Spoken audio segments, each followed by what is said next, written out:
An American girl named Susie Banyan is accepted into a prestigious German ballet academy that is secretly a bloodthirsty witch coven. Who is ready for some wicked witchcraft, motherfuckers? Me. I know I am. That's why we're talking about the 1977 Italian horror classic, Suspiria. Again, darkness, beauty, rage, chaos, love, and a whole lot of blood. I'm Connor Eyzaguirre. And I am Josh Allred. And this is Filmgazm.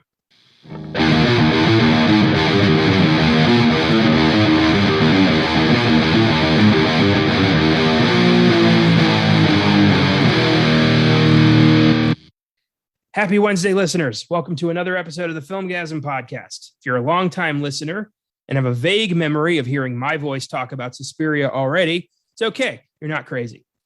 I chose both the 1977 and 2018 versions of Suspiria for one of my early solo episodes of the show, episode 7 to be precise.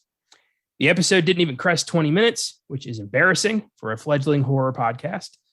I have no excuse except to say that I was inexperienced, lacked a fully functional podcast team. But things have changed, and now it's time to give Suspiria the in-depth look it deserves. And who better than the biggest fan of Italian horror I have ever known, Josh Allred. Thanks for being here. Oh, thanks. You're pumping me up. I appreciate that. Oh, yeah. This is going to be fun. Before we get into it, I've got 2 updates on the rewind. First, an update on our Salem's Lot episode, which is a while back. 4 actors have been cast in the upcoming Salem's Lot remake from Gary Dauberman. Lewis Pullman will play Ben Mears. Mackenzie Lee will play Susan Norton. Bill Camp will play Matthew Burke. And Spencer Treat Clark will play Mike Ryerson. The film is slowly but surely taking shape as it begins production. And we talked a little bit about this in last week's sneak preview. I'm excited as hell for Salem's Lot. And it's shaping up to be a very interesting cast. Not, just going straight for the A-listers, but actually like giving us some intriguing personality into this movie. And I'm really excited to see who they grab for Kurt Barlow. Yeah, I would like it if they don't give it away right away, because I think the fact that whoever is going to do it is going to be under a lot of makeup. Honestly, if they were really trying to be funny, hear me out. Bill Skarsgård. That would be awesome. I mean, if you think about it, the way he was able to kind of just turn into a chameleon and completely inhabit Pennywise, I think he could do it, absolutely. And somebody that could give that character the presence that it needs, for sure. Counterpoint. We've had Bill Skarsgård play Pennywise. We've had Alexander Skarsgård play Randall Flagg. Why not make it a hat trick and give the role to Stellan Skarsgård? Why not? Skarsgård's like playing Stephen King's most iconic characters. So I don't know. Yeah, this is shaping up to be something really exciting. And I think it's going to be scary as shit because the book is. And I haven't seen the 2004 miniseries, but I did not care for the 79, I think it was. Yeah, I think that was just like goofy. David Soul? Are you kidding me? Yeah, I think we talked a little bit about it when we were talking about Texas Chainsaw Massacre 2. I just feel like that movie suffered because it was made for TV and it just got neutered. I think if they would have let Hooper do what he was going to do, I think he would have made a much more faithful adaptation of that book. Well, that's just the story of Tobe Hooper's life, and it just all these projects get neutered somehow. It's a goddamn shame, because what he does when you let him go and just let him go and do his thing he's magical. Yeah. And I would have, 1979, a like full budgeted R-rated Tobe Hooper Salem's Lot, that is something we'd still be talking about. Yeah, because if you think about it, like the way he was able to capture that small town feel, that middle of nowhere feel, and with the things that happen in Salem's Lot, throughout the course of the story, how it slowly becomes like a fucking ghost town after a while. Like, there would have been nobody better at that time to be able to pull something like that off. I don't know if I've ever talked about this on the air. Never mind. I don't know the issue. I don't know the rights issues surrounding that. Never mind. I will not speak of this, but somebody close to me is involved in a Stephen King project. And okay, that's all I got. I don't want to fuck anyone's career here. Well, good luck to them. Yeah, it's awesome. I'll tell you about it when the mic's off. Sounds good. I love juicy gossip. Next up, an update on our Texas Chainsaw Massacre episode, and I guess Texas Chainsaw 2, since we're franchising these now. Netflix has purchased the rights to Fede Alvarez's upcoming direct sequel.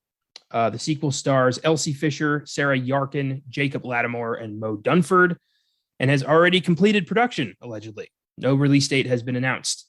And I remember texted this to Caleb, and he immediately said, "I have lost all faith in this." And I'm like, that's harsh. I mean, Netflix, it's not every movie they do is shit. This is not terrible news.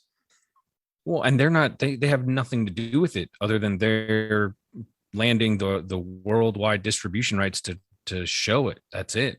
Yeah. And not only that, Netflix has put movies out in a theater before. I don't think they're going to do it with this one. However, it's not. So I'll have to send you the link for it. The editor of Bloody Disgusting, John Squires, had a little think about this, and I didn't get to finish reading it, but it's not necessarily the death knell that it might have been 5 years ago, maybe even 7 years ago, if you want to pull back a little bit farther, because the notion of something going direct to video is not what it was in the 80s. Everything that was direct to video back then was low budget, poor talent, inexperienced directors and crew, and people just trying to turn something around as quick as possible just to make a buck. That's it. That's all it was about. And you could tell the movies that were made that way. Now, there are some that are quite endearing, and I love them for that. Others just get lost in the shuffle. And that was part of trying to fill that gap in the home video market at the time. The model was changing. The studios and everybody else was trying to catch up. And that was the side effect of it. This is the case now where streaming has become almost like the de facto form of entertainment for people. I don't know very many people personally who still have a cable subscription. And I know if Caleb is talking about doing that when we move in together, I'm like, why? Yeah. Why? Like, there's no point. It's I don't know. And I think this is something that shouldn't be looked down upon, because guess what? You haven't seen it yet. You don't know. To make a judgment like that is to just deride something before you've even had a chance to see it. True. But in his defense, and where this is coming from is through, almost 8 months full of sneak preview, we've covered a lot of Netflix movies, and most of those have been shit. So I get his apprehension of like, oh, something I love is coming from Netflix now. Does that, he's making a connection there, and I get that. But like you said, all they're doing is distributing it. They have nothing to do with production, and we haven't seen it yet. So yeah, I'm gonna remain excited about this. Yeah, I think what Legendary did is they made a business decision. Yeah. They understood that they might not be able to have the kind of, return on investment if they would have put this out in theaters. Netflix made them an offer. They probably couldn't turn it down because of what they were going to get out of it. Why not do it? And that movie is not going to live and die on a weekend. It'll be there. People will find it. If it's good enough, word of mouth will continue to push it out. So I have my own apprehension about it, just because it's like, how many times have they done this to this particular franchise, where they've started it over again, they've rebooted it, they've prequeled it, they've rebooted the prequel, and I'm just like, you got to stop. At some point, you have to find out what has worked and go for that. I mean, it worked for Halloween. Why not? And Candyman, that's been proof. Even though that's not necessarily like, because if you think about it now, it's kind of Candyman parentheses 4, if you want to call it that. I mean, and that's just being very nitpicky about things. I just don't like it when, and I'm guilty of it sometimes just as much as anybody else. I think the nature of how this is happening should be more informative on your opinion than a knee-jerk reaction to seeing something that you thought was going to theaters and now it's not. There's just so many other factors that are playing into this that you just gotta give it a chance. Be happy that somebody's going back to the well and we're gonna get something. And if it's good, it's good. The bar is pretty fucking low given what's come before it. So why not? Yeah, I'm more interested to see if Fede Alvarez really is a one trick pony with Evil Dead. Don't Breathe was kind of his, can I do something original movie? And yeah, it was a hit, and I'm in the minority of people who didn't care for it. But can he do what he did with Evil Dead to Texas Chainsaw, a franchise that desperately needs a win? We'll see. And we'll see it on Netflix. Yeah, exactly. That means you can sit in your underwear if you want to and eat pizza off your stomach and not worry about somebody looking over watching you if you fall asleep halfway through it because you're bored. I mean, that's what I do at the theater anyway. So like my routine isn't going to change much. Well, all right. Look at you just throwing caution to the wind. It is my time. Don't stay out of my time. I'm just, oh God, can you imagine if I looked over and saw that shit? This is the movie now. Like, fuck whatever's on the screen. I'm watching this guy now. So Suspiria, long time coming. Josh, pretend I know dick about Italian horror, which shouldn't be hard. And tell us a little bit about Dario Argento. Okay. So what I know about Argento is he started out writing film criticism at one point and then came onto the scene with one of the, and this is something that I just find really funny and only really rings true mostly with Italian movies, is they have these ridiculously long titles for their movies. His first movie was called The Bird with the Crystal Plumage. And that was following along with what Italy was doing during the 70s and almost into the 80s of their kind of version of slasher movies, which were called giallos. And they were called that because I think it's like the 50s, I think, or the 60s.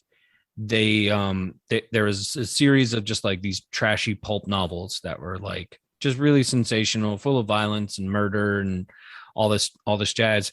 And the books were yellow. Giallo is the Italian word for yellow. So that's where that comes from.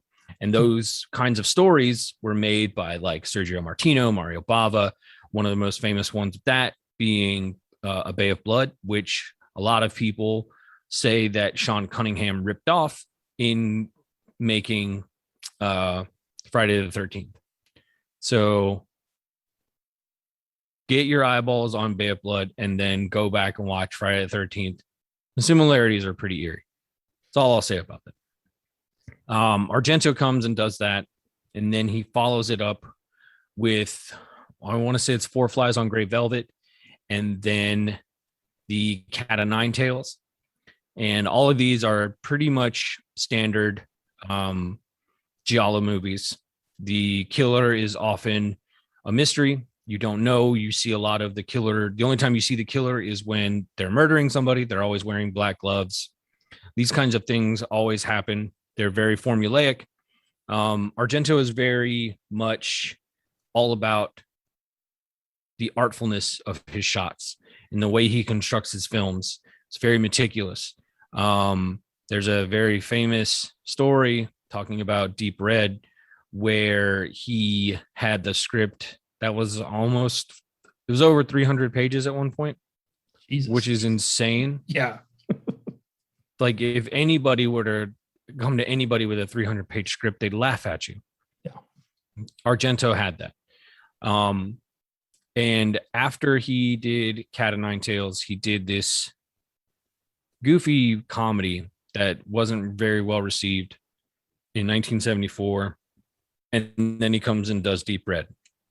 Deep Red, I kind of view it as like a bridge between the giallo and the supernatural, which is where he starts to lean in with his later movies. And then he goes full on supernatural and batshit crazy and utterly beautiful with Suspiria. It's really, because a lot of people like to think he's like, they call him like the Italian Hitchcock, and he does have a lot of reverence for Hitchcock. I mean, he made a movie literally called Do You Like Hitchcock? So he definitely has a thing for Hitchcock, but probably not as solid of a comparison as some people would think if you try and watch him a little bit more. He's one of these directors that, like, he's not afraid to do what he wants to do. He's not afraid to, like, find the right people to collaborate with. The cinematographer that he collaborated with in Suspiria, Luciano Tovoli, he found him and he talked to him directly. And Tovoli actually originally didn't want to do it. So Tovoli had been working a lot with other directors, and like his whole approach was more about using natural light, and he didn't like horror movies, so like he just wasn't interested in any of that kind of stuff. However, he saw a bunch of people running out. I think it was either Cat o' Nine Tails or Deep Red, one of them. He saw a bunch of people running out of the theater talking about this Argento guy, talking about it, and he's like, okay, I have to see this movie. And I think it was Cat o' Nine Tails. I probably will be wrong, but one of those. He either saw Cat o' Nine Tails or Deep Red and was like, holy shit, I have to work with this guy. Like, this guy is amazing. And Tovoli saw something in there. And so they collaborated. And the thing you have to kind of understand about Italian movies in general is they are way more about the artfulness, and much more emphasis is put on the other pieces of filmmaking, and not as heavy on relying on narrative to drive your experience. Yeah. Oftentimes the setups are very, very simple. Like, the majority of his early films, with the exception being his comedy, is like they're murder mysteries. If you really want to boil them down to what they are, they're murder mysteries. Oftentimes it's an outsider seeing something that they shouldn't have seen, and then they're trying to investigate it and trying to figure out who did it, which is almost like every other Hitchcock movie that came out for quite a while. The big difference being it was Hitchcock, and he was using people like fucking Ingrid Bergman and Jimmy Stewart or Cary Grant and those kinds of people, and Kim Novak and shit like that. And so, like, the caliber of people was different, but they're essentially telling the same stories. And something that is really, like, these movies are a very visceral experience. Oftentimes you're very challenged by what you see on screen in content, but also just you're not getting spoon-fed information. So it keeps you engaged. It should keep you engaged in that regard. It's something I had to learn to kind of be more of an active viewer when I was in film school. And movies like this, especially stuff that comes from Europe, it's done so in a way that it keeps you engaged because they can't rely on not often having like native English speakers in their cast. They might have one or two actors that speak English, but as Jessica Harper famously said about working on Suspiria, it was like being at the Tower of Babel. Like all these people are speaking different languages to each other. Nobody's speaking the same language, but yet everybody's understanding each other. So it's a very interesting thing. And at first, I will tell you this: I did not like some Italian movies at first because I couldn't. I had to get over the artifice of it. Watching people who they're not like their lines are being dubbed. So like you have to get over that whole thing about their lips aren't matching the audio that you're hearing. And it's not a Hollywood movie. You have to like strip yourself of all of that knowledge and all of that conditioning that you have and just sit back and experience something. Suspiria is a movie that you don't watch, you experience it, and it sticks with you. Like I can't tell you how many times I hear that theme in my head and just at random times. It's like, I don't know. It's just always there.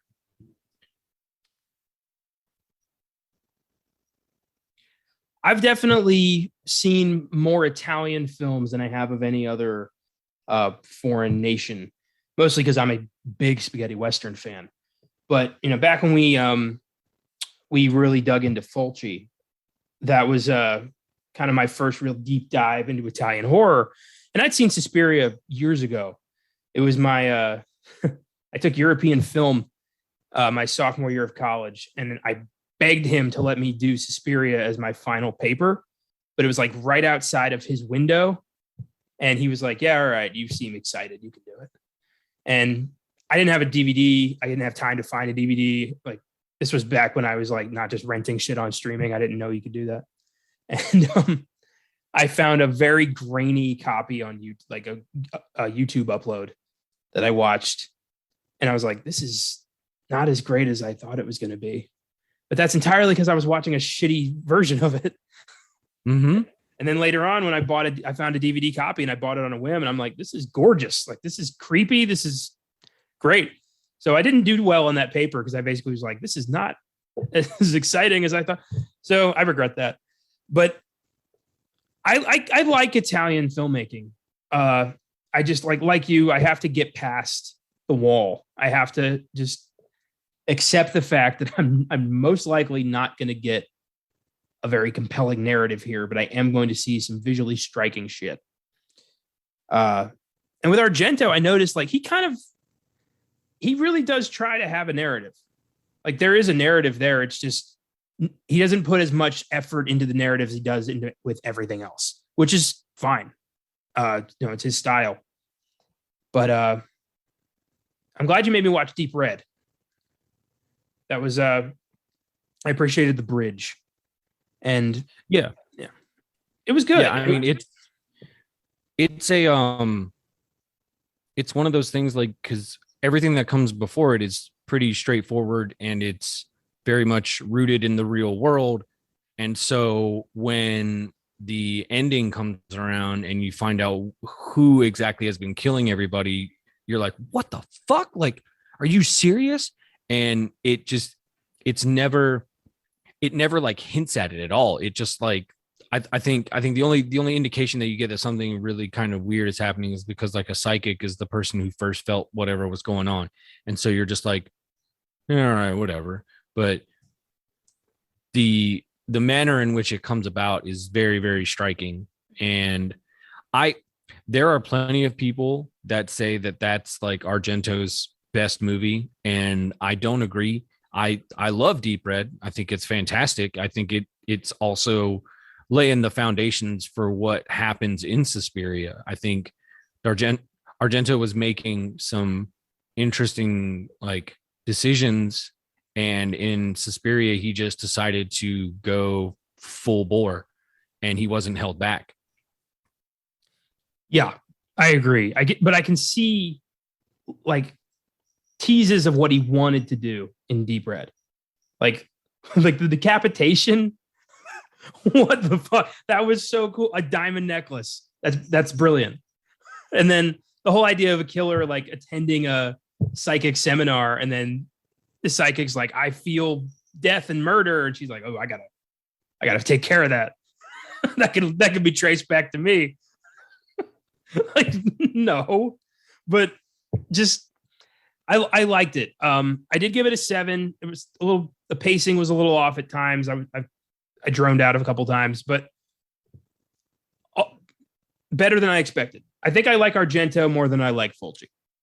If you could compare the two, I don't want to do that, but yeah, I don't. In my experience, yeah. I don't know that you can compare them because they both work in such drastically different ways. I feel like Fulci was a very technically competent director.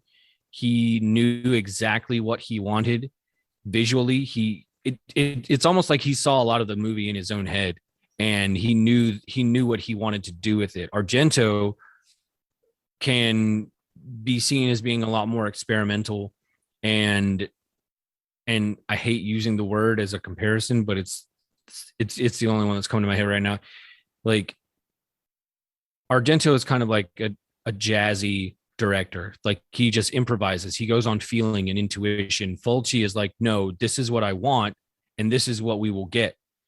Like that whole scene at the end of The Beyond, he literally was like, this is what I want.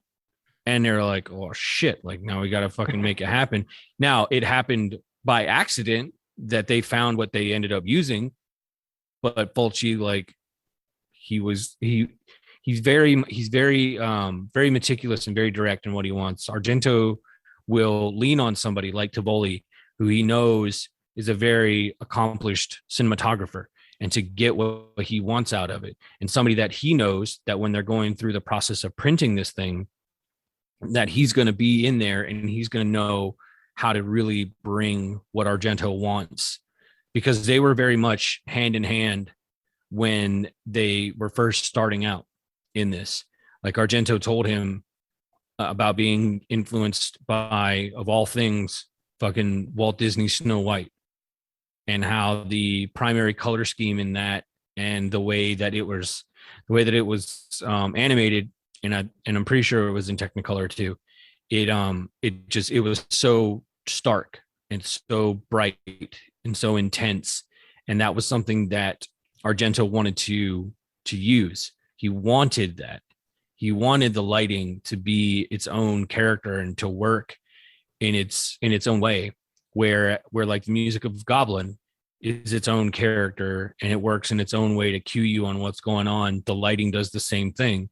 And just all these different ways that Argento is using every tool or every paint in his palette to make this masterpiece. And movies like Suspiria don't come along every day. And I think the fact that this movie has endured for over 40 years now says something. I mean, next year is going to be its 45th anniversary. That's insane. That's awesome. I didn't know that.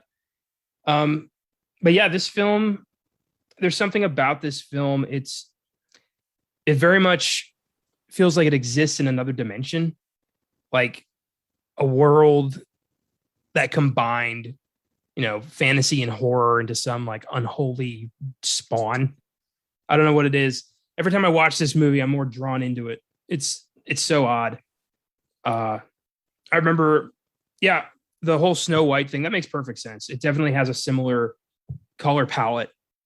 It is cool to use such bright colors in contrast with such dark themes. It kind of puts you like, it like splits your mind in the weirdest way. It's like you said, this movie's an experience. It really is. It's hard to explain. Well, and I think a lot of that is intentional. Something else that Argento was also leaning on was German expressionist films, and a lot of those are they're very careful. They're very meticulous about how they used shadows, and shadows in and of themselves were used to create the illusion of depth or the illusion of, the size of something. And when you contrast that with intense color, it makes the black even blacker. And that is certainly something that you don't see that often. And so I'll go ahead and kind of just bring this little bit out as far as like the technical side of what they were trying to do with Suspiria, the way it was shot. And I actually believed this for the longest time because it was just how it was presented to me. There was a misconception that they used a Technicolor camera for this film, and they didn't. They used regular like Kodak film at the time and a regular film camera. What they did after that is where Technicolor came in. At that time, Technicolor was pretty much on its way out. And what they did, there's a process that Technicolor did called dye transfer. And essentially, they used the three main colors of red, yellow, and cyan, or green. Some call it green. They used that in order to layer onto the negative and print it to get these intense, bright, vivid colors. And what they did with Suspiria is they removed one of the guys that was doing the printing of it. They convinced him to remove certain diffusers for certain colors in certain areas of the film so that the colors would be more intense and there wouldn't be any bleed through. So they had control, literal, like actual physical control over how intense the colors were throughout the entire film.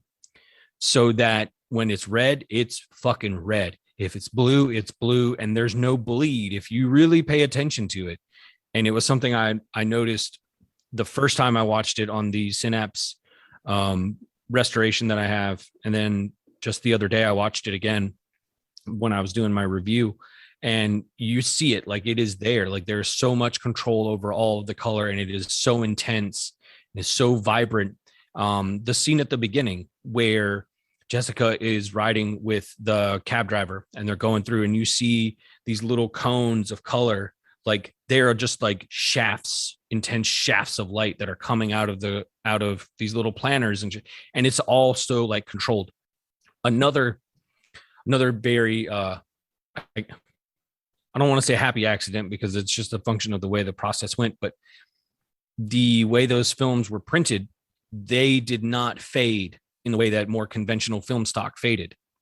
Because of the nature of the process of them doing that, they essentially created a fade proof print, which is what they used in order to do the Blu-ray restoration for Suspiria that Synapse had. So like other films would degrade and fade to where they looked pink when you would look at them. Suspiria doesn't look that way. Suspiria looks the exact same way that it did in 1977. And shortly after that, Technicolor Rome closed down. So Suspiria was literally the last film they made in Italy that used that dye transfer process to print the film. It's a hell of a last hurrah, gotta say. Good work. That's amazing. I know I learned about dye transfer. I took some film courses in college, and we talked a bit about dye transfer. Some old silent films used to kind of, not as well, not as good as Suspiria was, but they used to like paint the negative to make it to like create the illusion of color. Never looked that great, but it's cool that kind of process evolved to make this movie as vibrant and memorable as it became. That's cool. I like that. Yeah, the article that I referenced in my review when they're talking to Luciano Tovoli, he he even said that the technician that he was working with like looked at him like he was crazy because of what they were asking him to do. He's just like, you want to do what? I mean, okay, if that's what you want to do, like whatever. Because I think he thought that they were just talking crazy. Yeah. And he was like, you don't want the colors to blend, or you want them to just stand out on their own. All right. And sure as shit, like they knew what they were doing. So the end product we get is one of the more beautiful and nightmarish films to ever come out of Italy.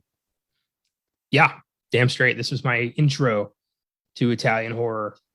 And I'm not going to say I'm well versed, but I've seen more than, I mean, I've seen my fair share at this point. But it started with Suspiria. And I think most people, it starts with Suspiria. This is one of the few, films that I think is universally known out of that era. In my experience, I don't know, maybe. Yeah, no, it's kind of how a lot of people get into it. From my own experience, this was the first Italian horror movie I saw, and then shortly after that, I watched Zombie, City of the Living Dead. I saw Deep Red. I saw Bird of the Crystal Plumage. So I started going through all of them, and then getting back through Sergio Martino, and then into Mario Bava. And Bava is kind of like the godfather, if you will, for lack of a better word, of Italian horror directors. And it kind of all starts from him. And I mean, his son Lamberto, working with Argento, did Demons, which is it's a fan-fucking-tastic movie. It starts at like a 7, and then by the end of it, it is full bore 11, balls to the wall, just intense shit happening. And it never lets up. It's a fun one. It's a totally fun movie. The title says it all, and it's essentially a demonic outbreak happens in a movie theater while people are watching a movie. So that's all I'll say. Yeah, Demons has been on my list for a very long time. Yeah, we'll have to do that at some point. By the way, oh yeah, Suspiria. I wanted to know what the hell that meant. So I Googled it. It comes from the Latin phrase Suspiria de profundis, which means sighs from the depths, which is disturbing as shit, knowing like what this movie's about. It was coined by English writer Thomas de Quincey in 1845 in his essay of the same name. And this essay inspired Argento to create his so-called Three Mothers trilogy, beginning with Suspiria, continuing with 1980's Inferno, and ending with 2007's Mother of Tears. Have you seen those other two films? Oh, yeah. Inferno is another one that has some beautiful imagery in it. There is a scene where this woman who is finding out the apartment building she moved into has got some other shit going on. And she's like she's in the basement. She sees this little hole in the floor. She looks down, and it's just like this whole ballroom is like underwater, and she drops her keys. And as she's trying to get them, she kind of just like, well, shit, I guess I got to go down there. And she goes under the water, and she's swimming through. And it's like the most beautiful underwater imagery I've ever seen, next to Zombie, with that whole underwater scene and how beautiful it looks. Like it's no shit, like very well done, very well shot. And again, Argento is really hitting on color in that. And then he throws in some really horrific shit. Mother of Tears, kind of, I think it came too late. It's not as good. It has a very kind of has like a very like 90s straight to video vibe to it. It has some very visceral moments. I think the ambition for the script and the budget just never matched up. Basically because like the setup is they find the Mother of Tears, they find her bones, and when they dig her up, she like gets her powers back, or something, and then like she's calling out to witches all over the world. And so all these witches from all over the world are descending on Rome, and they're essentially trying to, murder everybody there. But you don't really see a lot of that. A lot of it is just heavily implied that that's what's going on. You don't get to see a lot of it. So it's kind of a letdown in that regard. I think Argento kind of comes back into it when he does his Masters of Horror episodes, which I don't know if you've seen those yet. The one Jennifer is really woof. That movie is all kinds of fucked up. And then he does another one with Meatloaf is the main character, and it's called Pelts. And yeah, it's crazy ass. Really, like so the premise of it is Meatloaf is he has this girl that's like, he's trying to get into like the fashion world or some shit, and he goes and he's trying to find like the most beautiful pelts to make a jacket for her, or a coat for this girl to wear. And he finds this fucking enchanted place where these raccoons are, and he traps them, kills them, skins them. But what he comes to find out is these are like magical creatures, and insanity ensues after that. It's got one of the craziest fucking endings I've ever seen, and only Argento could come through a movie like that. So yeah, I encourage you to find those out, watch them. Cause yeah, if I'm ranking them, they go right in order: Suspiria, Inferno, and then Mother of Tears. Okay. I wonder, what was it, just like the budget that kept him from doing the third Mother's movie for 30 years? I don't think it was necessarily that. I think it was him just not wanting to, because he's very like he's very much just wants to do what he wants to do right at that moment. Because shortly after that, I think he did Opera. I'm trying to remember when that came out, and that was another like Giallo movie. It's amazing. It still has an image in it that is like one of the most terrifying things. This girl who's getting stalked by this killer who's killing a bunch of people in this opera company, and he ties her up and then forces her to keep her eyes open. And how does he do that? He takes a bunch of needles and he tapes them under her eyes so that she has no choice but to keep her eyes open while she watches him murder a friend of hers. Jesus.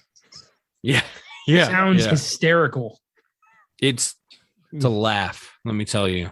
God. Real knee slapper, that one. And it's got a really awesome soundtrack. Like it's got a really rocking soundtrack. Argento, like, he really knows how to build a film using all of the other elements to it. Oh yeah.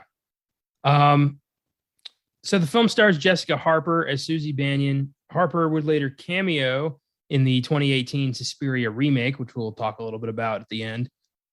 She was also in Minority Report, Shock Treatment, Phantom of the Paradise, and has appeared on the Apple TV Plus series C, the one with Jason Momoa that nobody's watching because it's Apple TV Plus. She's good. The rest of the cast, other than like Udo Kier, the rest of the cast didn't really do much. But Udo Kier is the guy who blew up in Blade, and he always will be just that's the first time I ever saw like severe hardcore gore, was when Udo Kier exploded in Blade. That's funny. Oh yeah, good times. Yeah, actually, Argento saw Jessica Harper in Phantom of the Paradise, and that's why he wanted her. I love that she came back and just even appeared in the remake. I mean, or reimagining, whatever you want to call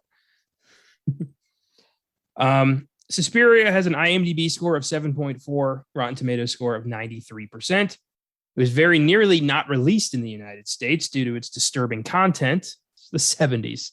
People need to lighten the fuck up. But once 20th Century Fox was finally persuaded to do so, Suspiria became Argento's highest grossing film in America.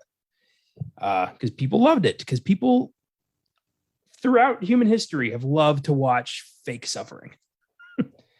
Oh, yeah. Yeah. Oh, in 77, like a year before Halloween, Fox is like, oh, this is too much.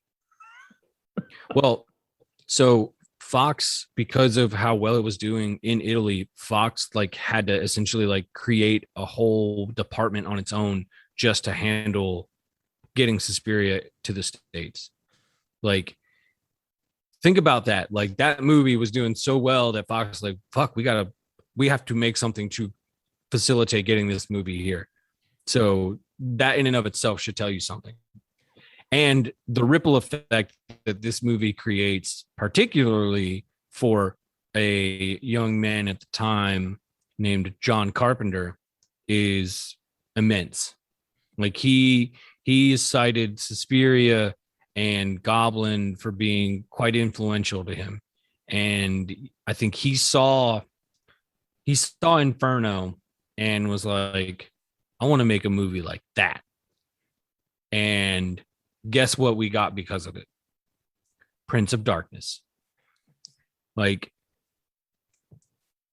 there you go. Like a very like heavy thematic movie that's all about ideas and not very much like plot wise going on. There's just a bunch of weird fucked up shit that happens. John Carpenter channeling Argento. And he even, the first time he met Claudio Simonetti, John Carpenter said like, yeah, I'm familiar with you. I stole from you when he came up with the Halloween theme because of the repetition, the way that the Suspiria theme repeats throughout the entire movie, and it's kind of serves as a cue that something's happening. Halloween has the exact same thing in how it's very elemental in what they were doing. I know I told you this when we were just kind of talking, but Goblin only had like 10 days to do the recording for Deep Red. And then they got 3 months. They got 3 months to do Suspiria.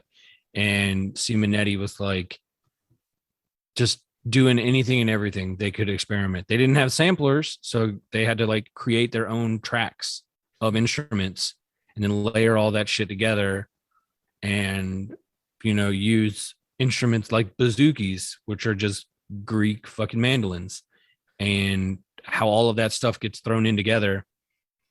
It just creates this really like primal, guttural reaction. Anytime that music plays, like it does something to you. Like, it lulls you into this nice little relaxing mood, and then it just starts building these eerie elements into it.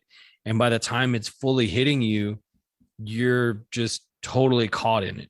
You're just like caught in its trap.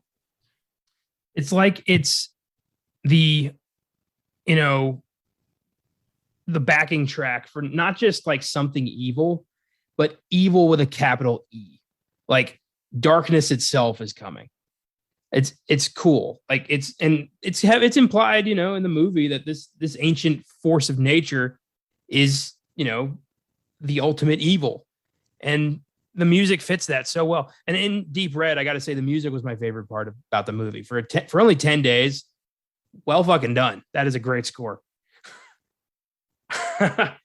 And then Suspiria is just, oh my God, it's some of the creepiest, most memorable music in horror history, and maybe in film history. It's beautiful and creepy as fuck. Well, and the way it's used, like I said earlier on, that Goblin's music is a character unto itself. When Jessica first arrives at the airport, anytime the doors open, you hear the theme, and then only when she gets outside do you just get slapped with it right then and there. And it's like, Joe Bob Briggs made a really good rant when he did an episode of The Last Drive-In with Deep Red, and my buddy Ty and I were talking about it, and because he had written a paper in college about Suspiria and the use of music in it. And so academics will use the word diegetic sound when they want to talk about music that derives from the environment of the world of the movie. And Joe Bob Briggs was like, if any of you come up to me and say diegetic sound, I'm going to punch you in the nose. And he just starts going on this rant about how, people that talk that way, they're not trying to talk to, give you some kind of understanding about a movie. It's like they're just doing it to sound smart, sound jackassy. And he's just like, why don't you just say that the music derives from within the world of the film? Like that gives understanding. It's like, but you say diegetic, what does that get you, class? It's like, punch you in the face. Like, so, but that's exactly what it is. Like, but also at the same time, because you see certain looks on Jessica's face, almost like when that door first opens and that sound comes out, she's like, she looks, and you get just this subtle little look in her eyes that she's just like, what was that? And then she does it again. And then by the time she's outside, she's just like swept up in a storm and she has no idea what's going on. But then there are other times where the music is just kind of like, it's just there. It's just almost like within the walls of that house, there's just like this weird, eerie sound that just continues to emanate from all corners. No matter where you're at, there's some kind of soundtrack to your doom that is playing. And it's so, I don't know.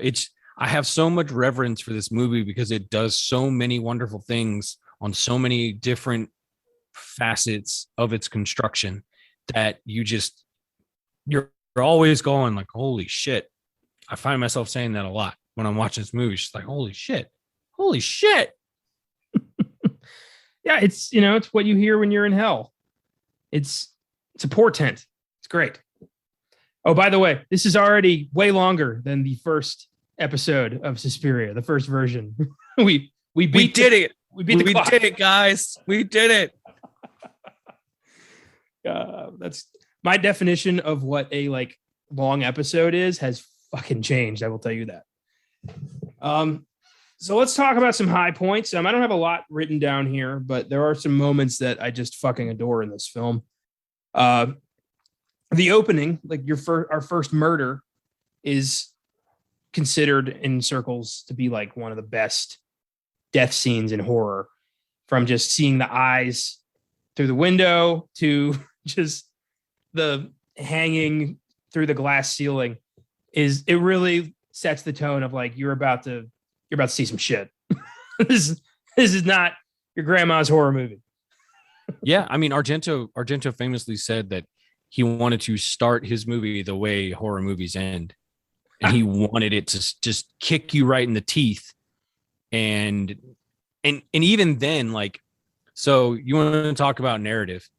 This is part of like his genius with that. He's using a scene that comes around at the end when Jessica's remembering what happened when she first got there. And she's hearing the same thing that this girl is saying, but she remembers it later on, right after that girl leaves and runs to her doom. And a lot, like it's so visceral. Like this girl knows that something is coming to get her. And she's powerless to stop it. Totally and utterly powerless. No matter what she does, she knows that she is going to die. And she dies very, very brutally. Both girls get it real brutal. That stained glass that she falls through is just beautiful. I'm hoping at some point I want to hash out my idea more, but I want to get a Suspiria tattoo, and I want to try and incorporate that stained glass in there somehow, because I'm a devilish bastard. And yeah, what was I going to say about that? Oh, great. Just talked myself out of it. Anyway, keep going. I'm sure it'll pop back up. But yeah, like he just drops these little nuggets that come through later on. So as much as Argento doesn't adhere to a narrative, he's still using it for his own purposes. Yeah. Yeah, he's very much, kind of using elements of film and warping them to fit his own uh, sense of, construction of a film here. It's very cool. Not a lot of filmmakers will change the rules. And I like when, sometimes it's fucked up, but sometimes it works. And Argento made it work. Uh, this movie has one of the scariest scenes ever for me personally. I got super unnerved the first time I saw this, and it's when Sarah, I believe her name is chased through the school by something. And you just hear the music and you see a vague shadow, but you've no fucking clue what's after her. But my imagination ran wild, and that I just kept thinking, like, run, girl, like Jesus Christ. And then just falling into the fucking razor wire. It's such a well constructed scene. It's so creepy. It really, like, it forces you to imagine the worst. I could go on forever about that scene. Yeah, it's just relentless. It's just relentless. And if you think about it, like I said about the ripple effects that this movie has had, there's a movie that came like almost 30 years exactly, I think, something like that, that had their own kind of pit of despair shot. And I want to say it was Saw 2, I think, with the pit of needles. Yeah, 2. So there you go. Like, to to doubt the legacy that this movie has is to really, like, not pay attention to who it's influenced and what that's gone on, because it's become its own thing. Like, if you go for a strong color palette and you're using it in a way to, like, characterize your setting, or to, just be its own character, you're pulling a Suspiria. Like, that's what anybody who's seen Suspiria and sees that kind of thing later, they're like, okay, you watch Suspiria, I gotcha. And depending on how they pull it off, you're either like, good job, or you're like, got to keep working, bro. So there's just so much about this film that continues to just entertain me with. Like, I think if like I said about this movie being an experience, like, it hits you on so many different levels. And even with watching it again and again and again, I never get tired of watching this movie. Like, I don't watch it every day, but I also, like, I can watch it probably like 2 or 3 times a year and still get the same level of enjoyment out of it, because it is just such an experience. You're not, like, sitting there, like, counting the beats on somebody. You're just like, oh shit. Because the way this movie is structured, like, it's kind of just based on nightmare logic, a lot of the things that happen in it. And it just, sometimes it just pulls the wool over your eyes, and you just forget, like, that whole scene where Susie's walking through the halls and you see that, like, the door handles are obscenely high, or then you're like, well, wait, is she really tiny? Like, the academy has this, like, disorienting geography to it, where, like, if you really paid attention, the scene with the maggots where they're looking up and they're, like, listening to footsteps, and they're trying to count footsteps on, like, her and Sarah are counting footsteps. Like, what they say that they're hearing is the kitchen, which is not above them. So, like, all these things are just messing with you the entire time, where you don't know what fucking up is down. Even the wallpaper in some of these rooms is very disorienting. It's like, you've seen Labyrinth, right? I haven't. Okay, so there's a part where Jennifer Connelly, who is also in a Dario Argento movie, Phenomena, batshit crazy movie. It's wonderful. She's walking through, but the way the labyrinth is constructed, it's intentionally meant to deceive you, but it's also, like, deceiving just looking at it. And she gets this line, like, nothing is what it seems in here. So you kind of have to look at things, in a different perspective. And she, like, walks in between these two spots that like don't seem like there would be anything there, because when you're looking at it flat, it looks like one continuous wall. But then she walks in between it and you're whoa, like what the shit? And there's a moment like that where Jessica walks through and you see, and you're like, what the fuck? Like, what is this place? You know, you got like this MC Escher fucking wallpaper going on, and you just, it's so disorienting. And you just have like no idea what's going on or what's up or what's down. And it's just, it's so engaging. Like there is not a boring set piece in this movie. Oh no, this film is, yeah, production design is gorgeous. Sound design is incredible. It's great. In regards to the shadows and like the, you know, Carpenter being kind of influenced by that, I kept, especially on this viewing, I kept thinking of The Fog. I don't know why. I think it's just, you know, the shadowy pirates and, you know, never quite seeing what's chasing them, and the music kind of being all foreboding. It's just cool that, you know, filmmakers like Carpenter kept coming back to the well, like kept, you know, remembering this film and others like it, and just using that, you know, things from it to make their own masterpieces. That's exciting. I mean, even the labyrinth-esque like design of the house of the school made me think of Stephen King and Joe Hill's short story In the Tall Grass, where it's like, yeah, it looks like just your average, you know, you jump up, you can see the road, but you keep walking, you're never going to get there. You got to figure out what the way that it wants you to take. And that's very much the house. You aren't in control here. The school is going to tell you where you're going to go. Like, just connections. It's nice. Yeah. Well, and I think it's something that Tarantino himself has said is like, you know, all of the great ones steal from one another. Yeah.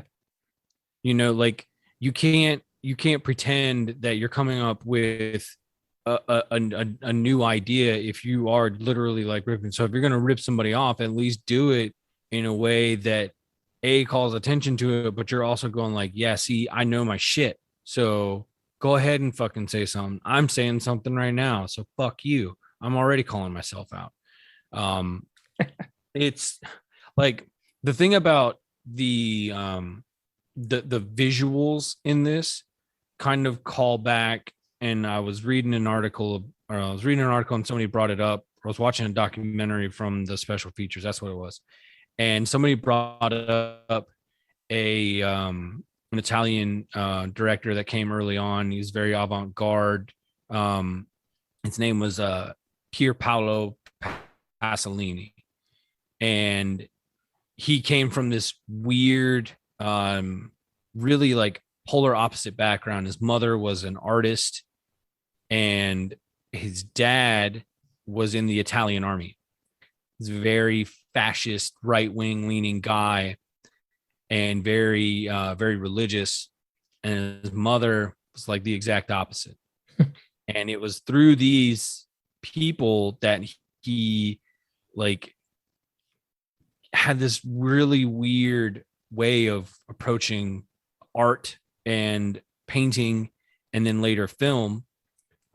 He was also gay at a time when that was just not the thing to be, and he didn't care. Like he challenged all of that stuff. There was something somebody wrote, and I'd have to get the author's name again, but it's called The Cinema of Poetry. And essentially what it states is that through Pasolini's work and how he was all about painting and the image, all of his films were constructed in a way that the shots could have been frozen on their own, and they were essentially full-fledged paintings. And I think there are lots of moments in Suspiria that are like that. What makes Suspiria different from Pasolini is that they're often like these very gory, gruesome images and bathed in this intense primary colors. So like they're very shocking with their presentation. Pasolini was very confrontational in his content and what he was trying to do. and the things he was trying to talk about. A lot of his stuff was about like Catholicism, and he would have characters that were like taking names from like Jesus or Mary Magdalene, but then they would like be the exact opposite of what those characters were like, and what people would think they would look like. And he was always trying to challenge that. And Argento is just challenging you and assaulting you with these beautifully gory images, is the little note I made about them. They're beautifully gory. I remember watching the 100 Bravo's 100 scariest movie moments, and Suspiria was number like 15 or 16. And Eli Roth said about Argento that he puts the gore in gorgeous. And yeah, spot on. Fuck yeah, love that. The ending is pretty freaky with Sarah's reanimated corpse. A gift of the one of the mothers. Creepy shit. I remember, just the image of her like, cackling as she comes out of the fucking closet. I remember thinking just like, how the fuck did we get here? Like, right? This is not what I expected to watch today. No, this is a fairy tale that would make the Brothers Grimm go, damn. Yeah, man, it's wonderful.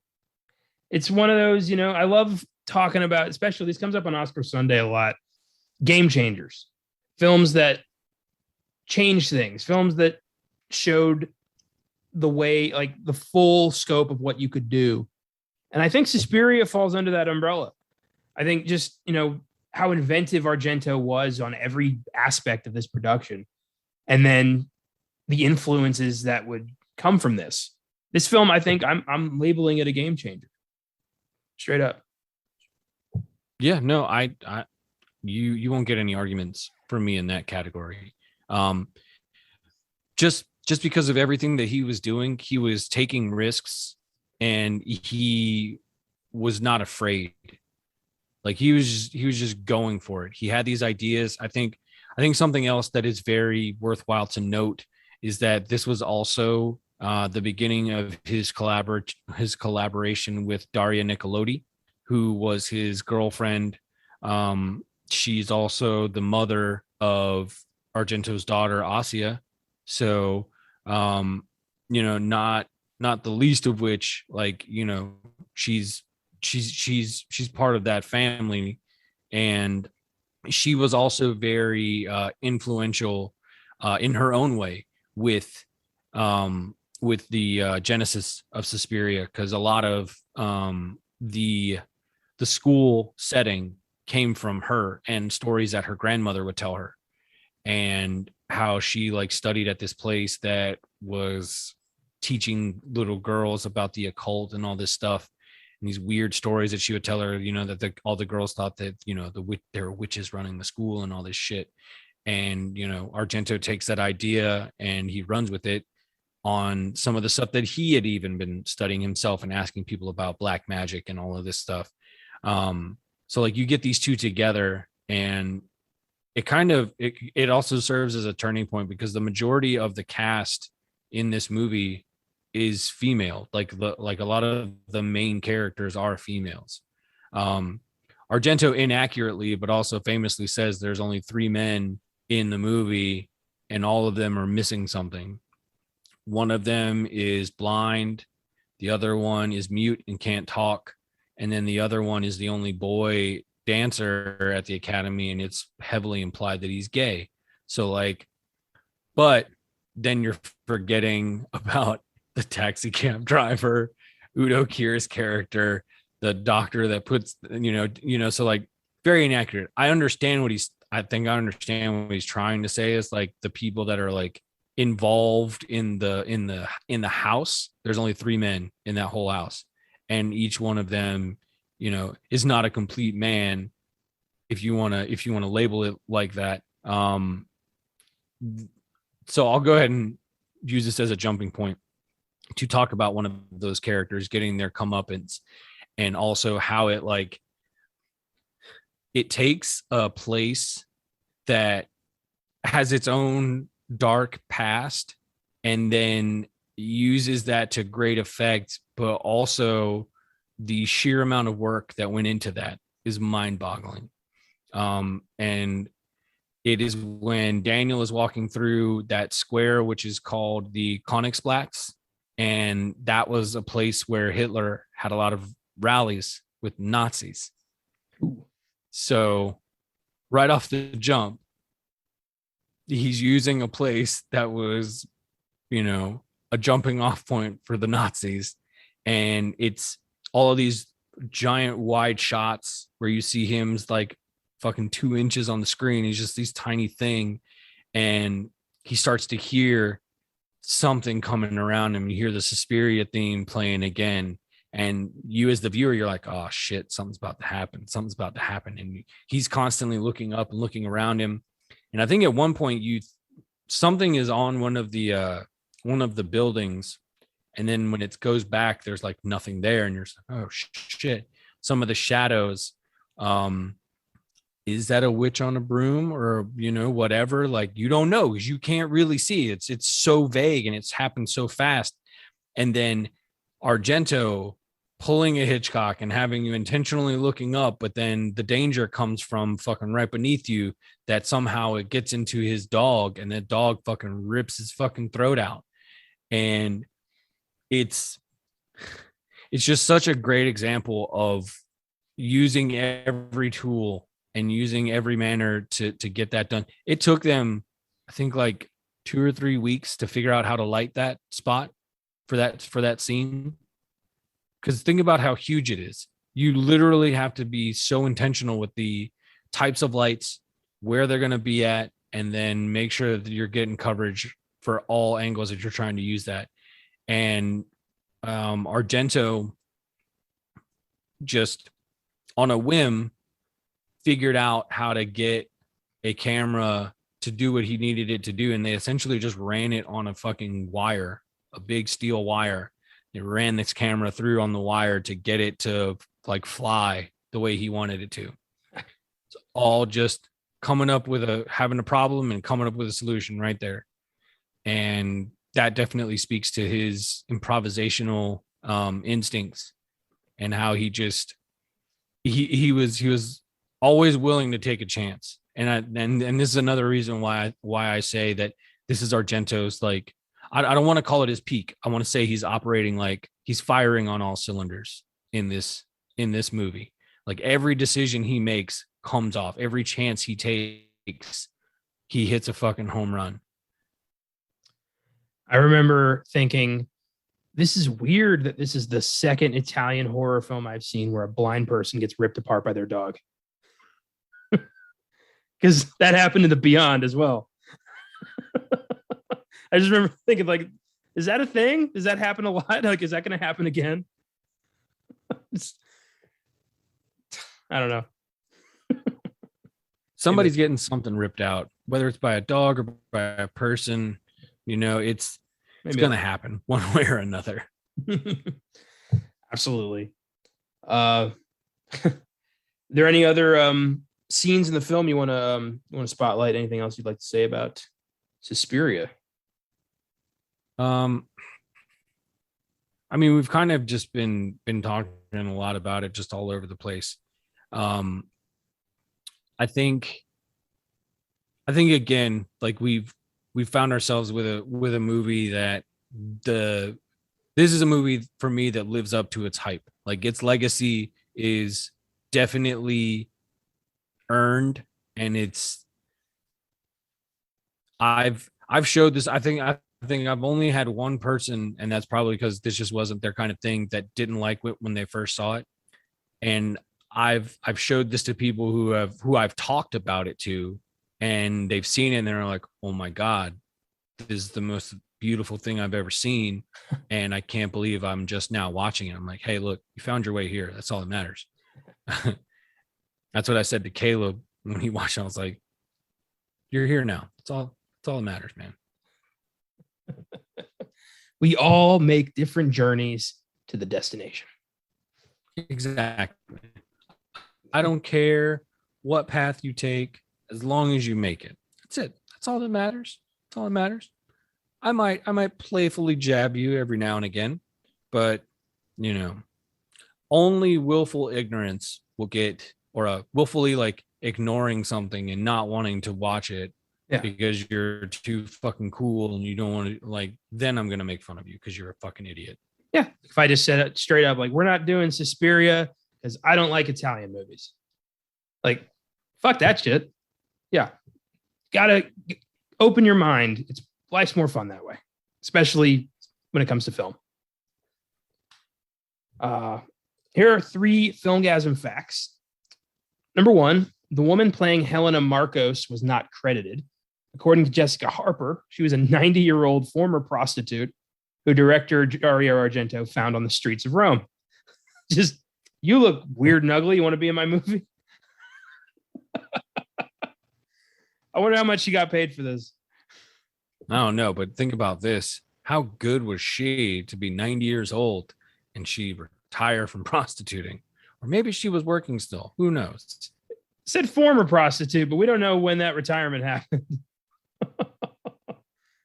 God, I just love Argento's, like, all these actresses are great, but I need someone so ugly and frightening that it's got to be like the definitive moment of the movie. Who is that? I'm just picturing like some streetwalker who just looks like death itself. And he's like, I must have her. I would watch a movie about that exchange alone. Oh boy. Number 2, Dario Argento was inspired to make this film by stories of Daria Nicolodi's grandmother, who claimed to have fled from a German music academy because witchcraft was secretly being practiced there. That's awesome. And I think you talked a bit about that. Just about her stories. Mm-hmm. Yep. Yeah. And like Daria Nicolodi was very influential in like making sure that there's a lot more of a female presence in Argento's movies. And I think Argento himself, from when she was in Deep Red, she is almost more masculine than David Hemming's character in a way. Like, she's way more like running headlong into danger and like doesn't give a shit what's going to happen. She's got to figure this thing out. And David Hemmings is more, it's like, ooh, I'm a jazz pianist. I don't want to get my hands dirty. Like, you fucking pussy. Yeah, she kicked his ass in arm wrestling, and he's like, that was a cheat. Like, fucking bruised ass ego. Mm-hmm. But I love that her grandma was like at a ballet academy and fucking Suspiria happened to her. Like, they were fucking witches. That's horrifying. Right. But that's what happens when you take those stories and then you hand them over and you start hashing them out with a guy like Dario Argento, who's just like, has this vivid imagination and he knows exactly what he wants to do with that, and knew that he was done with giallo movies. He didn't want to do that anymore. It didn't excite him. It didn't interest him. I'm just going to go full on fucking bananas supernatural on you. And that's something else I think that really is remarkable about Suspiria in the pantheon of like horror movies, where, you know, it's like, it's got to be a monster, or there's, you know, zombies or shit like that. Like, very, very few times do you catch a movie that is like heavy into the occult and the supernatural elements of like magic and witchcraft and whatever you want to call it, and like really leans heavy into it, and it fucking hits. Like, I would almost call this like a psychedelic folk horror movie in a way, because it's dealing with these folky themes of, you know, pagan religions and kind of like how they interact within the modern world. It's actually an idea I'm going to throw at my buddy Ty, and I'm going to wonder how he feels about that, because if there is one thing he loves as much as Italian horror movies, it's folk horror movies. So yeah, it's going to be an interesting conversation. Let's see how that one goes, because I just thought about it, but that's kind of what folk horror is in a sense. So That would be interesting. And I just remembered the way Argento wanted to make this movie. So like a lot of times, like, because I know when I first watched it, like that movie hits right at 10, right at the fucking high point, and then it just kind of like it starts to do this. It just peaks and valleys, peaks and valleys. He said that he wanted to make a quote unquote real magical acid trip of a movie. And I don't know if you've ever chased a tiger, Connor, and it's okay. You don't have to admit. I don't want your employment to be called into question. I don't care. I'm not scared. I've done that, and as soon as I saw that quote, I was like, holy shit, like that is so true. It is so true. Like you go through these moments where everything's really, really intense, and then you just kind of come down and you're like, all right, I think I'm good. I think I'm good. Oh my God, my walls are crawling. Oh my God. And then you're coming back down again. You're coming back down again. And then you're like, oh my God, did I just see eyeballs in the window? I don't know. And you're just constantly just messing with you and going up and down. So yeah, Argento, psychedelic acid trip, fucking folk horror movie about ballerinas and witches. That is my summation of what Suspiria is. You That's wanted great. one, I gave it to you. That's great. Yeah, it makes at every point in this movie, you don't know if we're asleep or we're awake. You don't know if this is actually happening, if she's just losing it, if someone drugged her. It's all open to interpretation. And yeah, regrettably, I have not chased the tiger, as you eloquently put, but it is on my bucket list. I encourage you at least once. Yeah. At least once. Try anything once, kids. Sure. If you're going to take any advice from this, it's, live a little or live a lot if you want to. Yeah, exactly. And I will say this, try both once. Acid and mushrooms. Different experiences. Will do. I'll let you know. And then number 3, in 2008, a remake was announced with David Gordon Green as director. However, in 2014, Green dropped out due to budget concerns and legal issues. And I remember for years there was a Suspiria remake on the docket, and knowing what David Gordon Green would later produce, I'm intrigued by what his vision would have been. Yeah, I mean, I'm kind of, I don't know, like at that time, I think hearing about it, I was like, I don't like that. Yeah, just because anybody that's going to go at it, they either have to have the balls to stand up to it and say, that was pretty good, but I can do better. Or say, I'm not going to do anything like that. I'm going to do something completely different. And that is what I think we got with Luca Guadagnino's film. Yeah. I think it would have been stupid to just do a shot-for-shot remake of Suspiria. Nobody would have liked that. But this world is so open to interpretation, like I said, and so vast in its mythology that you can play around in that world and do your own thing and still have it kind of not match up, but, stand a little close to. And that's what we got in 2018. Suspiria, Luca Guadagnino's version with Dakota Johnson and Tilda Swinton starring. It's surprisingly not bad. Similar tone, really long, about 2.5 hours, unnecessary. But, and I figured like if anyone was going to hate this movie, it's going to be me. But I liked it a lot. I was really surprised. And if you all want to check it out, it's a Prime Video exclusive. They produced the movie, so it'll always be on Prime Video. The original one, a little bit harder to get a hold of.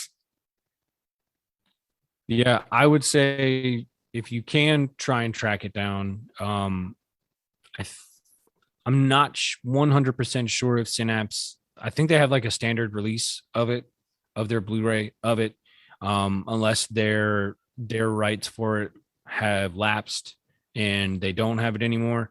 In which case, do your due diligence to try and hunt it down, even if it's a DVD. Like it's something that you should experience at least once. And I had to get it. There's a whole saga with what I went through to get this on Blu-ray when it was getting released. I was still on deployment, and I had Jamie actually buy it for me. Like I told her where to go. what it was. It's like, you got to get this. Just do it today, please. Because I literally, like, I woke up purposefully on that day just to tell her to go get it because I knew it was going to sell out. And she got it. And then UPS fucked it up, and it was supposed to be delivered to my mother-in-law's house, which is where they were staying while I was on deployment, her and my son. And it never showed up. And I came back and it still hadn't showed up. It had been about a month and nothing had come of it. So I'm literally freaking out. Like, I just paid all this money for this movie and I was upset. And like, my mother-in-law was upset. She was just so pissed off that this was happening. She was going to the UPS store, like, what is going on? Like, why isn't this here? Like, nobody's giving me any answers. I literally called the Synapse office, got a call back from Don May Jr., one of the owners of Synapse. There's literally like a 2-man operation there. And I literally talked to Don on the phone and I told him my whole story.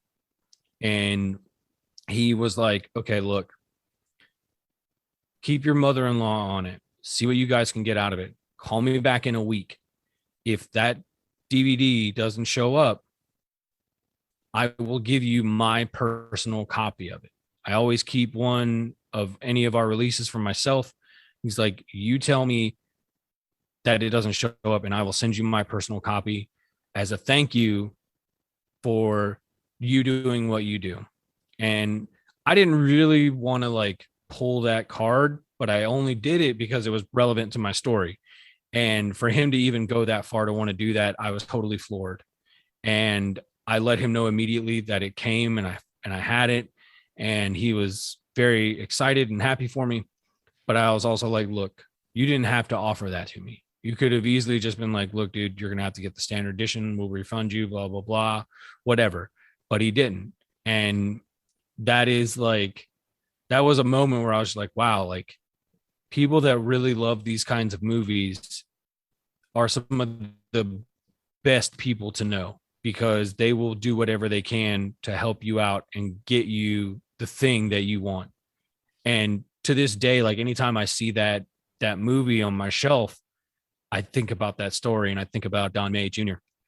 and just how it was really extremely generous of him to even offer that. Because he was even like, look, people call me all the time and tell me this kind of crap. You know, I believe you, but I've been burned in the past before. And it's like, and I don't think you don't sound like the kind of guy that would do that. You know, so he's like, just let me know, call me back in a week. And if it happens, then I'll send you my copy. No questions asked. I was like, holy shit.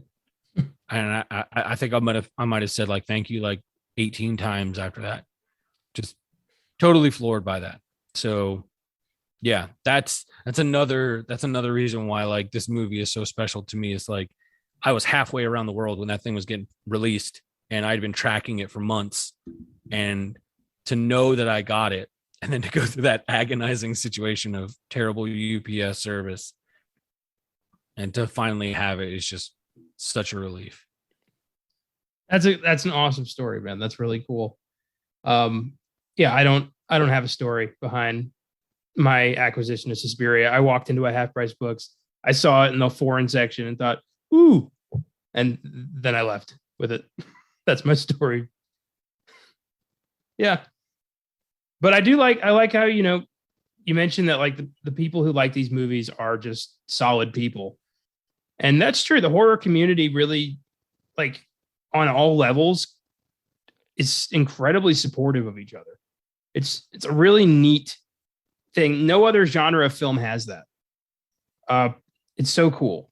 It reminds me of the like Sid's weird toys in Toy Story. Like, on the surface, they look, you know, creepy, disturbing, but all they want to do is help you out. They're the good guys. That's cool. And I looked it up. There is a 4K Suspiria that you can get on Prime on Amazon for $33. So there is now a 4K of Suspiria. Yeah, I think that is the one that is also done by Synapse, if I'm not mistaken. Yep, their logo's on the cover. That's them. Yep. Is it that one? Oh, no, it's not. But it does say that like Synapse Films is in the bottom left. It's got the lady dangling from the glass ceiling, and Yeah. it's a great cover. That's something. I like that. But I don't have a 4K, so it's not happening. I'll find a Blu-ray of this eventually. Well, if you're ever in the market for it, this is what I will tell you. There is and I'll send you the link to the website. It's a place called 220 Electronics. They're based in the States. And what they do is they sell 4K and Blu-ray players, and they can modify them to be all region.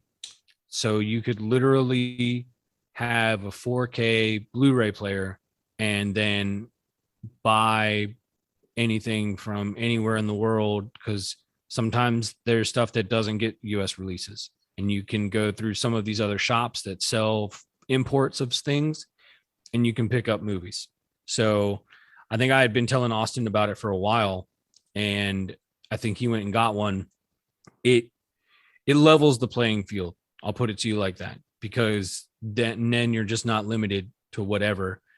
It does turn your surfing habits crazy, because I look at websites from England and like all over the country, and it's just like, oh my God, there's just so much. There's like 2 places in Australia that I look out for what they put out, and I'm just like, oh my God, there's just so many movies. I want them all. And yeah, so it opens so many doors, but then you're also just like, I don't have enough money for all of this. I feel like I don't have enough to feed my need right now. Like, is this what a junkie feels like? I literally just dropped $150 on Freddy versus Jason versus Ash, the graphic novel. So yeah, I'm a junkie. I've been thinking about that for 6 months, just waiting. Like, when, all right, I'm gonna have money then, and I'll just wait.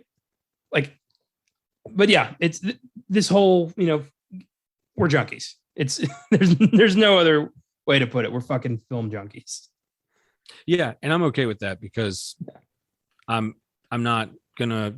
You might find me like passed out on the couch with my hand in my pants, but it's not from over drinking or anything like that. It's just because I fell asleep watching a movie. That's all. Yeah, this is it's not my it's not Nate Ball. It's my 5th Argento movie. Yeah. There's a difference. Okay, one of them does not give you a hangover. Oh boy. I just got it. I give Suspiria an 8. Super creepy. Great intro to Italian horror, if this is the avenue you want to drive down. And I think it has, one of the best soundtracks and color palettes in film history. So solid 8 for me. Oh, I waited for a while to add this one to it, but this one is definitely a solid 10 for me, just because it's endured for more than 40 years. It's created so many influential moments for other filmmakers, and it's become associated with a decade that a lot of really great movies came out in the 70s, but this is probably for me like one of the best. It just it stands out because it's so unlike anything else that came out at that time. I'd have to look again, but there is a list of like movies that came out and you're just like, wow, all of those came out. Star Wars came out in 77, but like Suspiria is so different in so many ways, but I think like it's also just such a piece of like art, where Star Wars is a really fun story. It's a really engaging story, and it's just it's got its own It's got its own legacy attached to it. It's got its own experience with it. But like, for me, it doesn't stick with me the way Suspiria sticks with me. Yeah, I get that. That's not a surprise whatsoever.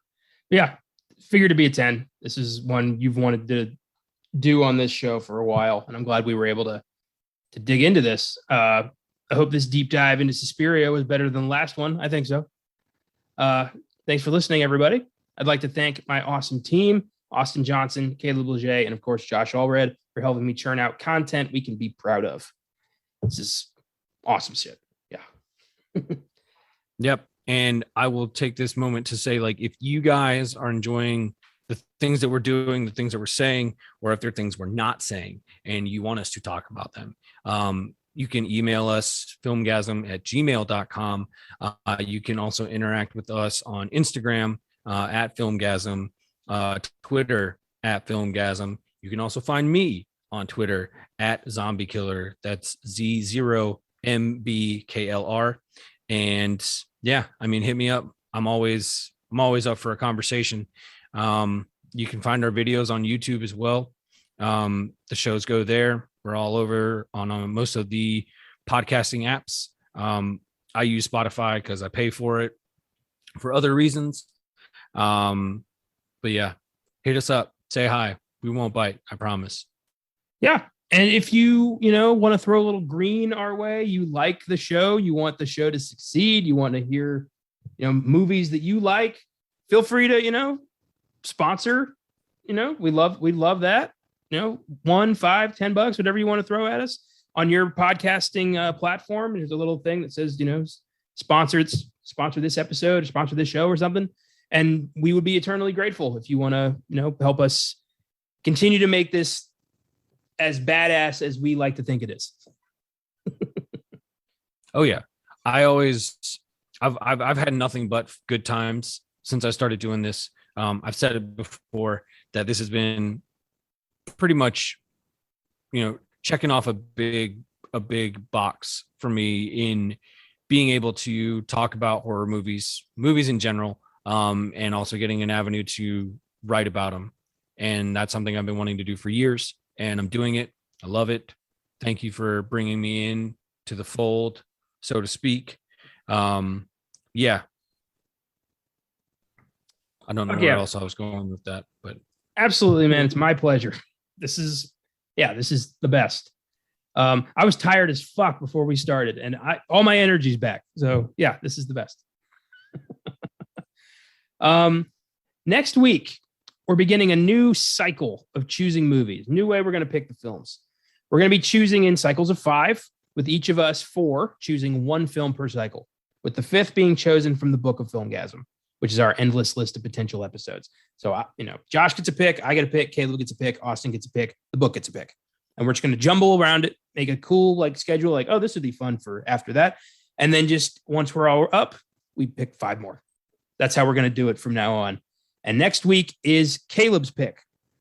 The crew of a spaceship are stranded on a planet that's home to bloodthirsty creatures who only come out at night. On the eve of a month-long eclipse, the crew's only hope for survival is escaped criminal Richard B. Riddick, old Dick Riddick, in the 2000 cult action horror flick Pitch Black. Caleb adores this movie. I have mixed feelings about it, which will for sure come out next week. But it'll be fun for him to visit a favorite. So Pitch Black next week. Also, don't miss the 2018 skateboarding documentary Minding the Gap on Oscar Sunday, or Marvel's new blockbuster Shang-Chi and the Legend of the Ten Rings on Monday's sneak preview. Until then, stay the hell away from witchcraft and never trust ballet dancers. Odds are at least most of them are dancing for the devil, and keep watching movies.